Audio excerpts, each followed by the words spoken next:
In November 1095, Pope Urban II stood before a vast crowd assembled on a field outside the French city of Clermont and delivered one of the most consequential speeches in medieval history. Calling upon the knights and faithful of Christendom to take up arms and march east, he urged them to wrest the holy city of Jerusalem from Muslim control and come to the aid of their Christian brothers in the Byzantine Empire. The crowd's thunderous response, Deus lo Vult, meaning God wills it, became the battle cry of a movement that would transform the medieval world. What followed was the First Crusade, a military expedition of extraordinary ambition, staggering violence, and world-altering consequences that culminated in the capture of Jerusalem in the summer of 1099. Urban's call did not arise from nowhere. For decades, the Byzantine Empire had been losing ground to the Seljuk Turks, who had swept across Anatolia following their crushing victory over the Byzantines at the Battle of Manzikert in 1071. Byzantine Emperor Alexios I Komnenos, desperate for military assistance, sent envoys to Rome appealing for Western mercenary soldiers.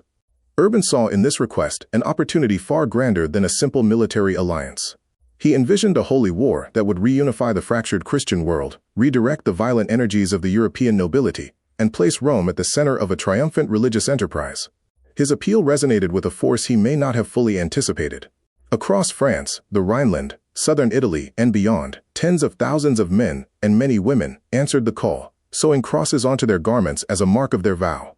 The motivations were mixed: genuine religious devotion, the promise of spiritual reward. Urban offered remission of sins to those who completed the journey, the lure of land and plunder, and the social prestige that accompanied the undertaking. Whatever the individual calculations, the result was a mobilization unlike anything medieval Europe had witnessed. Before the main armies even departed, a chaotic popular movement surged eastward. Led in part by an itinerant preacher known as Peter the Hermit, the so-called People's Crusade drew together a mass of poorly armed peasants, minor knights, and urban poor, driven by fervent but undisciplined faith. As they passed through the Rhineland, some factions turned their violence against Jewish communities, carrying out devastating pogroms in cities such as Mainz and Worms, an early and ugly expression of the murderous energies the Crusade had unleashed. Those who reached Byzantine territory were ushered hastily across into Anatolia by Emperor Alexios, who had little desire to house such an unruly mob in his capital. There, lacking discipline, supplies, or coherent leadership, the People's Crusade was annihilated by Seljuk forces near Nicaea in the autumn of 1096. It was a grim prelude, but the main armies were already on the march. The organized military expedition, what historians call the Prince's Crusade, was composed of several distinct armies that converged on Constantinople through the winter of 1096 and into 1097. The principal leaders included Godfrey of Bouillon, Duke of Lower Lorraine, and his brother Baldwin. Raymond of Saint-Gilles, the Count of Toulouse, among the wealthiest and most senior of the leaders. Bohemond of Taranto, a Norman from southern Italy with a sharp military mind and naked ambition, and Robert, Duke of Normandy, son of William the Conqueror. Together they commanded an estimated force of between 60 and 80,000 combatants, supported by a much larger number of non-combatant pilgrims. Emperor Alexios received them with cautious hospitality, extracting oaths from the major leaders that any former Byzantine lands they captured would be returned to his empire, a promise that would become a source of lasting friction.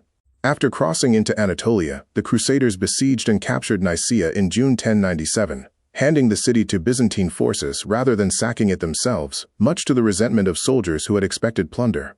At the Battle of Dorylaeum shortly afterward, they defeated a major Seljuk army through a combination of desperate resistance and timely reinforcement, opening the road into the interior of Anatolia. Nothing in the Crusaders' experience tested them more severely than the siege of Antioch, which consumed the better part of a year from October 1097 to June 1098. Antioch was one of the great cities of the ancient world, massively fortified and stubbornly defended by its Seljuk garrison.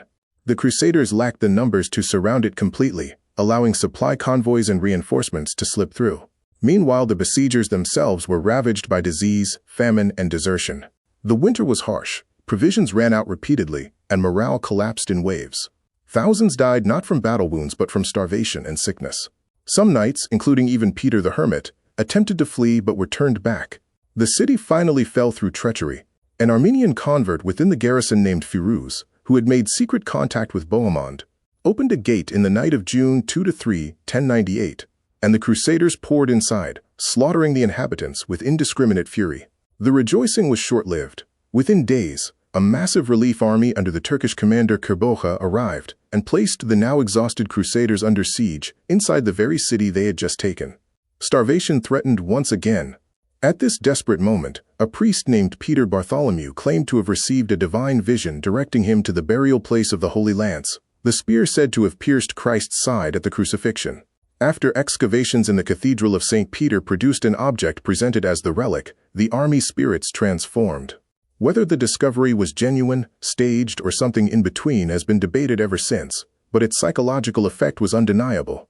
The Crusaders marched out to face Kerboga's vastly larger army, and, through a combination of tactical aggression, internal divisions within the Muslim coalition, and what their chroniclers described as miraculous intervention, routed it completely.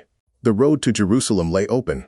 The march south through Syria and along the Palestinian coast took the better part of another year, punctuated by sieges, negotiations, and the ongoing struggle for provisions in an increasingly hostile landscape. It was not until June 7, 1099, that the crusading army, now reduced to perhaps 12,000 to 15,000 fighting men after 3 years of attrition, came within sight of Jerusalem.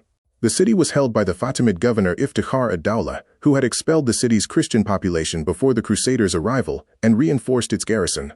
The Crusaders' first assault on June 13 failed badly, and it became clear that a proper siege was needed. Timber was scarce in the surrounding hills, but Genoese ships arriving at the port of Jaffa brought essential supplies and, crucially, the expertise of naval carpenters. 3 large siege towers were constructed over the following weeks. The final assault began on July 13, 1099. After 2 days of fierce fighting, Godfrey of Bouillon's forces breached the northern wall on July 15. Once inside, the Crusaders carried out a massacre of the city's Muslim and Jewish inhabitants that shocked even some contemporary observers.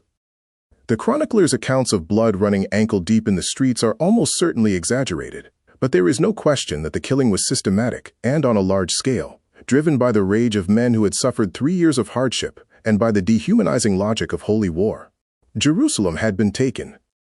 Godfrey of Bouillon declined the title of king, reportedly unwilling to wear a crown of gold in the city where Christ had worn one of thorns, and accepted instead the title of Advocate of the Holy Sepulchre.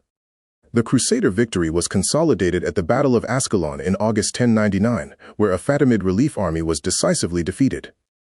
In the years that followed, the Crusaders established a network of Latin states in the Levant, the Kingdom of Jerusalem, the County of Tripoli, the Principality of Antioch, and the County of Edessa that would survive in various forms for nearly 2 centuries.